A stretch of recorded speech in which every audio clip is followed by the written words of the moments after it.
யார் மெய்மறந்து இறைவனை வழிபடுறாங்களோ அவங்க அத்தனை பேருக்குமே முருகன் முன்னாடி போய் நின்னா தன்னை எறியாம கண்ணீர் வரும். சொல்றாங்க தேவாரத்துல, காதலாகி கசிந்து கண்ணீர் மழி ஓதுவார்தமை நன்னறி குவிப்பதுன்னு சொல்றாங்க. இந்த கண்ணீர்ல ரெண்டு கண்ணீர் இருக்கு. ஆனந்த கண்ணீர், அழுகையில சோகத்துல வர கண்ணீர். சோகத்துல வர கண்ணீர் பார்த்தீங்கன்னா உப்பு கரிக்கும், ஆனந்தத்துல வர கண்ணீர் இனிக்கும். அப்ப சுவாமி முன்னாடி நம்மளுக்கு பெருக்கிறது ஆனந்த கண்ணீர்.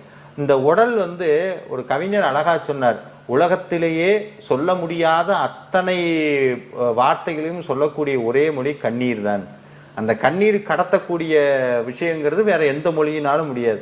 அப்போ முருகனை பார்த்த அடுத்த நிமிஷம் உள்ளுக்குள்ள நம்மளறியாம கவலையினாலையும் கவலையும் கஷ்டத்தையும் நினைக்காம நம்மளை மறந்து ஒரு 2 சொட்டு கண்ணீர் வருதுன்னா முருகன் உங்களுக்குள்ள இருக்காருன்னு அர்த்தம். உங்களுக்குள்ள பக்தி கணிஞ்சிருச்சுன்னு அர்த்தம். இந்த ஆத்மா பரிபக்குவமாய் அடுத்த நிலைமைக்கு முருகன் கூட்டிட்டு போறதுக்கு உண்டான அடையாளம்.